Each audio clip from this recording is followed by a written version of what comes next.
तो हाँ जी स्टूडेंट्स, आज की क्लास में हम अपनी नेक्स्ट मोस्ट इम्पॉर्टेंट थ्योरम कर रहे हैं। तो बच्चे बड़े आराम से सुनना, इसको कब अभी नोट मत करना बच्चे, क्योंकि आप सबसे पहले कुछ एग्जांपल समझें जिसके थ्रू फिर इस थ्योरम को समझना आपके लिए इजी हो जाएगा। तो बच्चे सबसे पहले, क्योंकि कुछ बच्चे क्या सोचते हैं कि हम पहले पॉज करके इसको नोट कर लेते हैं, तो बच्चे एक बार नोट मत करना। मैं इसके अंदर पेपर में आपको एज इट इज़ यही काम उतार कर आना है, पर ये चीज़ बनी कैसे है उसको मैं समझा रहा हूँ, तो वो मैं वहाँ समझा रहा हूँ और आप अपनी कॉपी में नोट जरूर करना उस चीज़ को। तो नोट लगाकर पहले वो बातें नोट कर लेना, फिर ये थ्योरम इस तरीके से सफाई से आप लोग नोट कर लेना। तो पहले तो हम स्टेटमेंट समझते हैं क्या कह रहा है बच्चे। सबसे पहले कहता if order of an element a of a group G, यानी जी जो है वो हमें किसी भी स्टार ऑपरेशन के लिए क्या दिया हुआ है, ग्रुप। अब बच्चे स्टार ऑपरेशन डिफाइन तो किया नहीं हुआ, तो एज अ मन ही मन आपको कल भी बताया था कि अगर ऑपरेशन डिफाइन ना हो तो आप ऑपरेशन हमेशा मल्टीप्लाई मानोगे, और मल्टीप्लाई के लिए आइडेंटिटी एलिमेंट की वैल्यू कितनी होती है, 1 होती है। तो बच्चे जी स्टार हमें कोई ग्रुप दिया हुआ है और वो कहता उसका कोई भी एलिमेंट ए नाम से अगर लोगे तो उसका जो ऑर्डर है वो कितना दिया हुआ है, एन। यानी जो जी में से आप ए नाम का एलिमेंट लोगे उसका ऑर्डर क्वेश्चन में कितना दे रखा है, एन दे रखा है। तो कहता पहले केस में आप लेकर चलो ए की पावर m इक्वल टू ई, ये गिवन है, इसको आपको लेकर चलना है और प्रूव करना है if and only if m is a multiple of n, यानी m जो है वो n का गुणज हो। हिंदी में मल्टीपल को बोलते हैं गुणज। m जो है वो n के गुणज के रूप में, यानी n के मल्टीपल के रूप में लिखा जा सके। तो पहले तो ना इस लाइन को समझते हैं बच्चे, m is multiple of n का क्या मतलब है। जैसे मैं एग्जांपल के तौर पे एक 4 लूं, तो 4 को अपने लिख सकते हैं 2 × 2, तो आप बोल सकते हो ना 4 मेरी जगह m का काम कर रहा है, 2 मान लो मेरी जगह n का काम कर रहा है। तो बच्चे क्या लिखा मैंने, m जो है यानी 4 जो है वो n के मल्टीपल के रूप में लिखा जा सकता है, यानी 2 के मल्टीप्लाई के रूप में। यहां पर 2 कोई भी एक इंटीजर है, ये वाला जो 2 है वो कोई भी क्या है, इंटीजर। और आप देख पा रहे हो 4 को हम n के मल्टीपल के रूप में यानी 2 के मल्टीपल के रूप में लिख पा रहे हैं। ऐसे मान लो 6 है, 6 को 2 × 3 लिख सकते हैं, तो 6 मेरा 2 मेरा n हो गया, 6 मेरा m हो गया, तो m को n के मल्टीपल के रूप में लिखा जा सकता है। तो वो लाइन हमें कुछ शो करनी है, यानी अगर अपने थियोरेटिकली बात करें तो m को मल्टीपल ऑफ n प्रूव करना है, तो m बराबर क्या प्रूव करना है, nq, जहां पर ये q बिलोंग्स टू क्या होना चाहिए, इंटीजर, पूरा पूरा अंक होना चाहिए। अब तुम सोचो यहाँ पर ऐसे बटे में कोई रकम ले लो तो वो कभी भी मल्टीपल नहीं कहलाता बच्चे, वो तो इसका मतलब पूरा पूरा डिवाइड नहीं कर रहा। तो यहाँ पर ये जो चीज होनी चाहिए ना वो हमेशा कहाँ से बिलोंग करनी चाहिए, इंटीजर, पूर्णांक।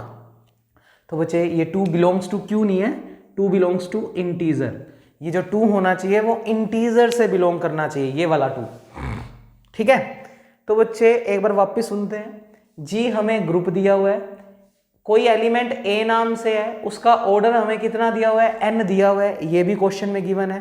पहले हिस्से में हम a की पावर m इक्वल टू ई लेकर चलेंगे और प्रूव करेंगे कि m जो है वो n का गुणज है। मोस्ट इंपॉर्टेंट थ्योरम है बच्चे, और वो लाइन प्रूव करने के लिए हमें m बराबर क्या प्रूव करना होगा, nq। तो अभी आप नोट मत करना, पहले तो वो बातें समझो। अच्छा, फिर क्योंकि ये वाला सिंबल है तो कल भी बताया था, एक बार ये हिस्सा लेकर चलोगे और ये हिस्सा प्रूव करोगे, कन्वर्स में ये वाला हिस्सा लेकर चलोगे और ये वाला हिस्सा प्रूव करोगे। तो इस क्वेश्चन में, इस थ्योरम में भी 2 पार्ट हैं, तो पहले मैं ये चीज लेकर चलूंगा और ये चीज प्रूव करूंगा। तो इतना इतना काम हम थ्योरम में देखते हैं और वो साथ साथ नोट कर लेना। क्या लिखा, गिवन है जी स्टार कोई ग्रुप है, order of an element A element का ऑर्डर कितना दिया हुआ है ग्रुप जी के अंदर, n दिया हुआ है। इसका मतलब ए एलिमेंट का ऑर्डर किससे डिनोट करते हैं, ऑर्डर ऑफ ए, कितना दिया हुआ है, n दिया हुआ है। कल भी आपको नोट लगवाए थे, अगर कहीं भी ऐसा लिखा हुआ मिल जाए तो इसको आगे ऑर्डर की डेफिनेशन से a की power n is equal to क्या लिख सकते हो, e।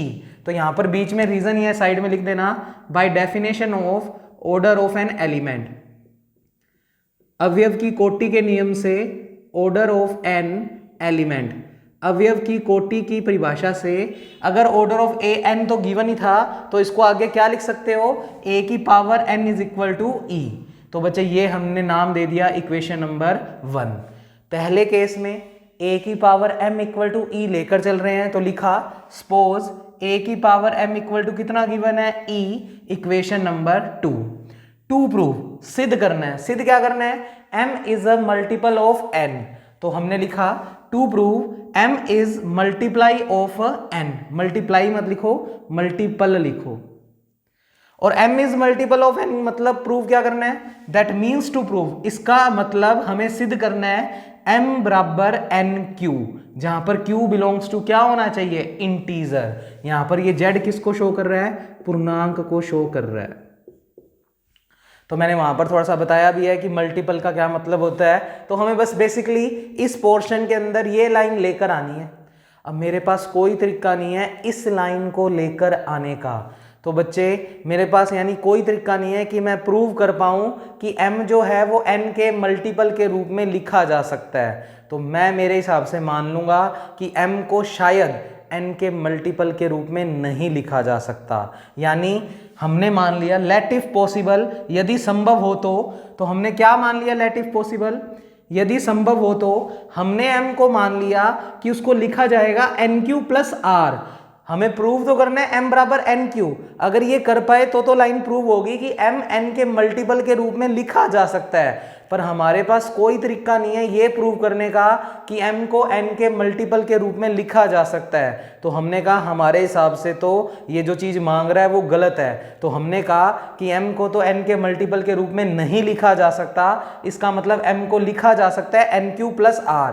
देखो ये लाइन क्या शो कर रही है कि m जो है फिर n का मल्टीपल नहीं है। अब कुछ गलत मानकर चले हैं तो एंड में जाकर कुछ ऐसा रिजल्ट आएगा जिससे ये चीज़ में r खत्म हो जाएगा, और सोचो अगर r खत्म हो गया, r की वैल्यू 0 आ गई, तो m बराबर क्या आ जाएगा, nq, और यही हमें प्रूव करना है। तो बच्चे हमने अपनी तरफ से जो रिजल्ट प्रूव करना है उसका उल्टा मान लिया। हमने कहा m को n के मल्टीपल के रूप में नहीं लिखा जा सकता, नहीं लिखा जा सकता तो इसका मतलब इसमें कुछ चीज़ ऐड कर दी, क्योंकि देखो सोचो अगर 4 को मैं कुछ ऐसा लिख दूं 2 इंटू 2 प्लस, अब देखो तुम्हें तो पता ही है यहाँ पर 0 ही जुड़ेगा, पर अगर यहाँ पर कोई नॉन जीरो वैल्यू जुड़ती, मान लो 4 केस अगर यहाँ पर 1 होता, तो फिर आप नहीं कह सकते ना 4 जो है वो 2 का मल्टीपल है, फिर तो इसमें प्लस का 1 ऐड हुआ है, इसका मतलब ये 4 2 का मल्टीपल नहीं है। तो हमने कुछ ऐसा ही मानना है, और हमें पता है कि r0 आने वाला है, पर उसको लॉजिकल तरीके से लेकर आएंगे। अच्छा फिर ये चीज़ भी वैसे कैसे लिखी है वो भी बता दूं। तुमने बच्चे छोटी क्लासों में डिवीजन रूल पढ़ा हुआ है, भाजकता का नियम क्या होता है, formula dividend is equal to divisor into quotient plus remainder. Hindi में डिवाइडेंट को बोलते हैं भाज्य, डिवाइजर को बोलते हैं भाजक, कोशिएंट को बोलते हैं भागफल, रिमाइंडर को बोलते हैं शेषफल। मैं ये रूल भी समझाता हूँ ये कैसा होता है, और फिर बताता हूँ ये लाइन मैंने कैसे लिखी है। तो बच्चे हालांकि पेपर में इतना डिस्क्राइब करने की जरूरत नहीं है, पर तुम्हें पता होना चाहिए ये m बराबर nq प्लस r कैसे लिखा गया है इस रूल से। तो देखें कैसे लिखा गया है, तो मैं उधर वाला काम थोड़ा सा मिटो रहा हूँ क्योंकि ये चीज़ें तो तुम्हें पेपर में लिखनी नहीं। सुने बच्चे, जैसे मान लो मेरे पास कोई डिवाइड दिया हुआ है अपने को 15 नाम की क्वांटिटी जो m को रिप्रेजेंट कर रही है, n नाम की क्वांटिटी 3 को रिप्रेजेंट कर रही है। जब 3 का 15 से तुम डिवाइड लगाओगे तो बच्चे ये बनेगा 3 इंटू 5 15, और नीचे रिमाइंडर कितना आएगा 0। ये 0 जो है वो r को शो कर रहा है, और ये जो 5 है वो q को शो कर रहा है। तो ध्यान से देखना, क्या अपने इस 15 यानी m को लिख सकते हैं ना nq प्लस r की फॉर्म में, यानी 3 इंटू 5 प्लस 0, जहां पर ये 15 किसको रिप्रेजेंट कर रहा है, m को।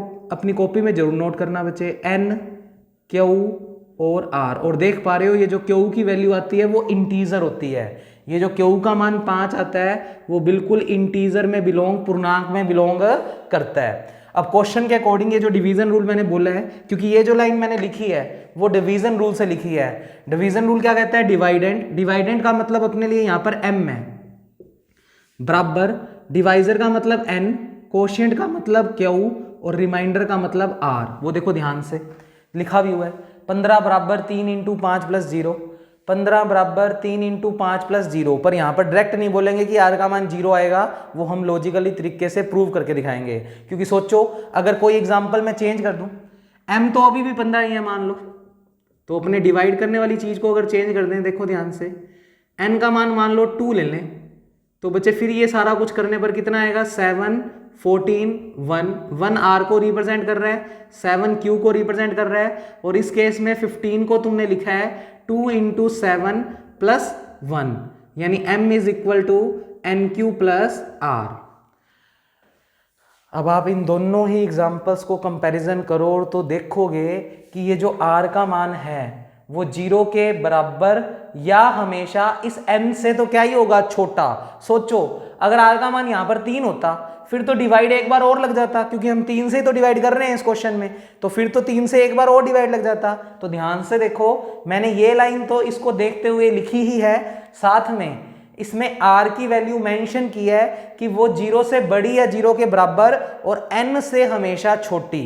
n क्या चीज होती है जिससे हम डिवाइड कर रहे हैं। अब इस एग्जांपल में देख लो, r का मान 1 आया, इसका मतलब वो 0 से तो बड़ा है पर n से तो हमेशा छोटा ही होगा, n के बराबर कभी नहीं हो सकता, क्योंकि बराबर होएगा फिर तो डिवाइड लग जाएगा।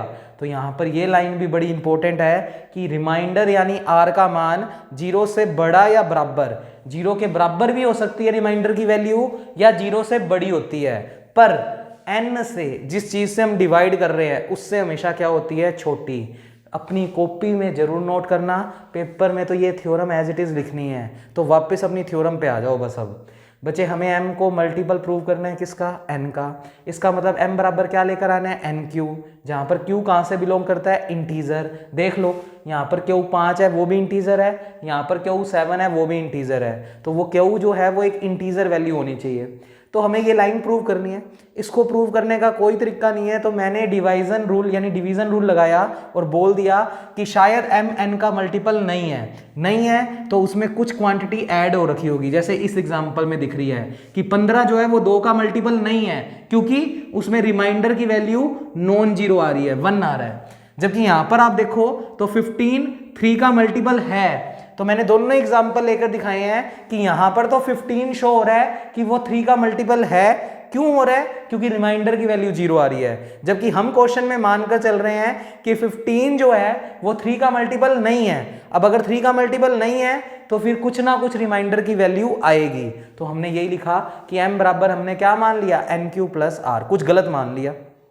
और जहां पर शो किया r का मान 0 के बड़ा या बराबर और n से हमेशा क्या होता है, छोटा। इसे इक्वेशन नंबर 3, इसे इक्वेशन नंबर 4।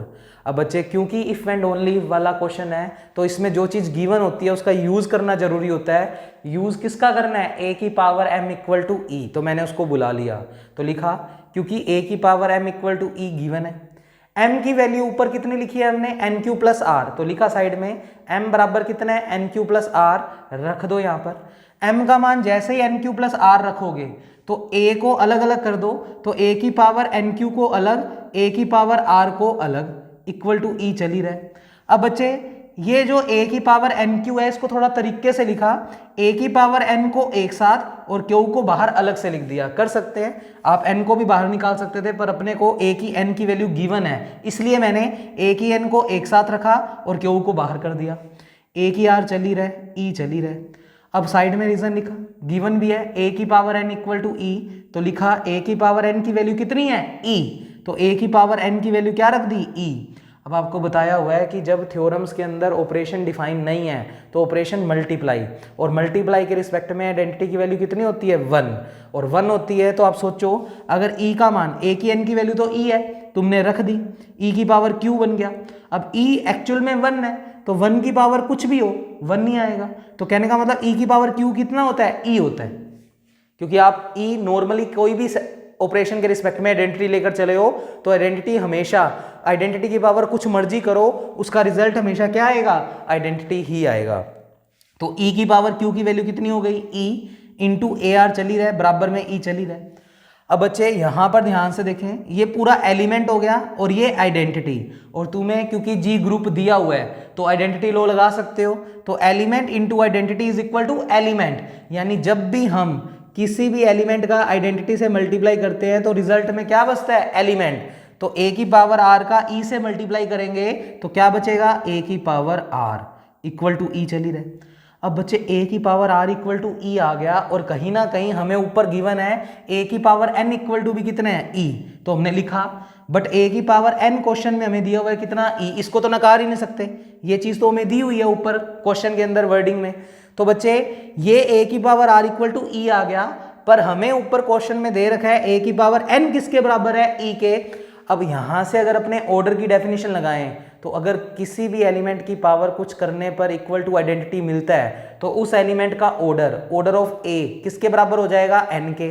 और यहां पर ऑर्डर की डेफिनेशन लगाओगे तो ऑर्डर ऑफ ए किसके बराबर हो गया, आर के। क्या तुमने किसी एग्जाम्पल में सेम एलिमेंट के दो ऑर्डर निकालने हैं क्या, नहीं निकाले। हमें तो गिवन है ए एलिमेंट का ऑर्डर तो एन ही है, तो ए एलिमेंट का ऑर्डर एन है, ये तो गिवन है, पर यहां से ए एलिमेंट का ऑर्डर कितना आ रहा है, आर। अब एक ही एलिमेंट के दो ऑर्डर नहीं हो सकते, तो हमने क्या लिखा, ये जो रिजल्ट अपने आप आते कैलकुलेशन करते करते बना है, ये सिर्फ और सिर्फ पॉसिबल होगा कब, जब r का मान कितना हो, 0। क्योंकि देखो r का मान अगर 0 हो जाए तो एक ही 0 कितना होता है, 1, और 1 का मतलब ही तो आइडेंटिटी एलिमेंट है। तो बच्चे ये लाइन सिर्फ और सिर्फ तभी पॉसिबल है जब r की वैल्यू हम क्या लेकर चलें, 0। और इक्वेशन नंबर 4 क्यों लिखा, क्योंकि 4 में हमने रिप्रेजेंट कर रखा है कि r 0 के बराबर भी हो सकता है। हमने एग्जाम्पल्स में भी शो किया है r का मान 0 के बराबर या 0 से बड़ा कुछ भी हो सकता है, पर n से छोटा ही होगा। अब यहां से लाइन बनती है ऑर्डर ऑफ a, लिखना चाहो तो लिख देना। यहां से ऑर्डर की डेफिनेशन कहती है ऑर्डर ऑफ a, तो r आ गया, जबकि यहां पर हमें ऊपर क्वेश्चन में गिवन है, तो यहां से ऑर्डर की डेफिनेशन के अकॉर्डिंग ऑर्डर ऑफ a तो कितने हैं, n। अब order of A n given है, तो ऑर्डर ऑफ ए r तो हो ही नहीं सकता, और ये अब सिर्फ तभी पॉसिबल है, ये लाइन तो अपने आप बनी है इसलिए इसको पॉसिबल तो करवाना पड़ेगा, और ये पॉसिबल सिर्फ तब होगी जब r का मान कितना हो, 0। क्योंकि आप याद करो किसी भी एलिमेंट्स का ऑर्डर निकालते हैं तो ऊपर ये जो पावर हम करते हैं वो हमेशा एक नॉन नेगेटिव इंटीजर होना चाहिए। नॉन नेगेटिव इंटीजर का मतलब 0 से बड़ा। चेक कर लो अपने सारे एग्जाम्पल, उनमें जब भी मैंने तुम्हें ऑर्डर निकलवाया है किसी भी एलिमेंट का, तो उसमें जो ऊपर पावर करते हैं वो 0 से तो बड़ी ही लेनी होती है। तो ये लाइन अपने आप बनी है, तो इस लाइन को एग्जिस्ट करवाने का सिर्फ एक ही तरीका है, जब r का मान कितना हो, 0। क्योंकि r 0 रखने पर a की 0 1 बनेगा, और 1 ही एक्चुअल में किसकी वैल्यू है, आइडेंटिटी की। तो फिर ये r 0 को रखेगा, और r 0 के बराबर हो भी सकता है, क्योंकि इक्वेशन 4 बोलती है कि r का मान 0 के बराबर भी किसी केस में हो सकता है। तो हमने लिखा this line is possible only when r equal to 0। और जैसे ही आप r का मान 0 रख दोगे तो पॉसिबल है ये चीज़, तो r का मान 0 रख दो 3 में, तो पुट r इक्वल टू 0 इन 3। हमारा मकसद भी पूरे क्वेश्चन के अंदर इस प्रोसेस में r को 0 लाने का था, और हम तरीके से ले आए बच्चे। तो जैसे ही r की वैल्यू 0 आ गई हमने यहाँ पर रख दी, तो m बराबर क्या आ गया, NQ, और m बराबर NQ आ गया, जहाँ पर आपको एग्जाम्पल्स में दिख भी रहा है, चाहे एग्जाम्पल ये वाला हो चाहे ये वाला हो, क्यू तो इंटीजर से ही बिलोंग कर रहा है, तो यहाँ पर क्यू इंटीजर से ही बिलोंग कर रहा है। और अगर ऐसा आ गया तो m is multiple of n। Theorem का फर्स्ट हाफ कंप्लीट हो गया। सेकंड हाफ में देखो, सेकंड हाफ में हेडिंग लगाई कन्वर्स। अब की बार गिवन है m is multiple of n, ये लाइन तो गिवन है, तो लिखा m is multiple of n, ये गिवन है, इसका मतलब m n का गुणज है, ये तो गिवन है, यानी m बराबर NQ गिवन है। Equation number a। प्रूव क्या करना है, a की power m is equal to e, तो टू प्रूव a की power m is equal to e। तो ये नोट कर लो बच्चे, वो जो दोनों डिवाइड लगाए हुए हैं वो आप अपनी कॉपी में जरूर नोट करें, जिससे आपको ये थ्योरम हमेशा के लिए याद रहे। मोस्ट इंपॉर्टेंट है, पेपर में आने के चांसेस बहुत ज़्यादा हैं। तो अब हमारा मकसद सिर्फ ये प्रूव करने का है, और ये चीज़ अपने को गिवन है। तो बच्चे जो चीज़ गिवन है उसको बुला लेते हैं, और दोनों तरफ बेस a ले लेंगे। तो मैं बुला रहा हूँ, ये सारा मिटो रहा हूँ, तो यहाँ से मिटो रहा हूँ मैं, क्योंकि ऊपर लाइनों की जरूरत पड़ सकती है अपने को, तो अपने उनको रख लेते हैं। तो आप अपनी कॉपी में इतना काम नोट करने के बाद लिखेंगे, इसके बाद फ्रॉम इक्वेशन a, तो मैं यहाँ से लिखना शुरू कर रहा हूँ उसके नीचे। इक्वेशन a में क्या दिया हुआ है, m बराबर NQ, दोनों तरफ बेस a ले रहे हैं, तो दोनों के बेस a लिए, तो a की पावर m बराबर a की पावर NQ, यानी इन दोनों के नीचे बेस जो है वो a लगा दिया। अब थोड़ा आगे सोल्व कर लेते हैं। a की पावर m, तो देखो सपना कहाँ से आएगा, जो चीज़ गिवन है उसको बुलाया। क्वेश्चन में a की पावर m बनाना है, ये तो m है, a की पावर m बनाना है तो नीचे बेस a लेना पड़ेगा, जब इधर लेंगे तो इधर भी लेना पड़ेगा। तो अपने आप ही याद आ जाएंगी बातें। फिर इसमें वही a की पावर n को एक साथ, q को अलग। क्वेश्चन में a की पावर n कितनी गिवन है, e, तो रीजन में लिखा, क्योंकि a की पावर n अपने को गिवन है कितना, e रख दो, तो e की पावर q, ये चल ही रहा है a की पावर m, e की पावर q। अब अभी आपको बताया है आइडेंटिटी की पावर कुछ मर्जी करो आइडेंटिटी ही मिलता है, तो e की q तो e ही होगा, a की power m is equal to e, यही हमें प्रूव करना था। तो बच्चे थ्योरम खत्म। बच्चे मोस्ट इंपॉर्टेंट थ्योरम है। अब कल की थ्योरम का कंसेप्ट समझा रहा हूँ बच्चे। जब भी पूरी अलजेब्रा में, तो तुम नोट लगा कर लिख लेना, जब भी अलजेब्रा के अंदर किन्हीं दो सेट्स को इक्वल प्रूव करना हो, ये लाइन हमें प्रूव करनी हो, टू प्रूव, अगर ए को बी सेट के बराबर प्रूव करना हो तो हमेशा हम दो केस बनाकर प्रूव करेंगे। पहले केस में प्रूव करेंगे A is the subset of B, and second case में प्रूव करेंगे B is the subset of A. यानी ए किस में कंटेन हो, बी में, और बी किस में कंटेन हो, ए में। अगर ये लाइन और ये लाइन प्रूव कर पाए तो फिर कहेंगे ओवरऑल इन दोनों से, क्योंकि खुद सोचो इस केस में हमने प्रूव कर दिया कि बी बड़ा है ए से, और इस केस में प्रूव कर दिया ए बड़ा है बी से। दोनों बातें एक साथ पॉसिबल तभी हो सकती है भाई, दो जने लड़ रहे हैं, वो कहता मैं बड़ा, वो कहता मैं बड़ा, तो दोनों चीजें एक साथ बड़ी तो हो नहीं सकती। तो ये पॉसिबल सिर्फ कब होगी, जब ये दोनों क्या होंगे, इक्वल।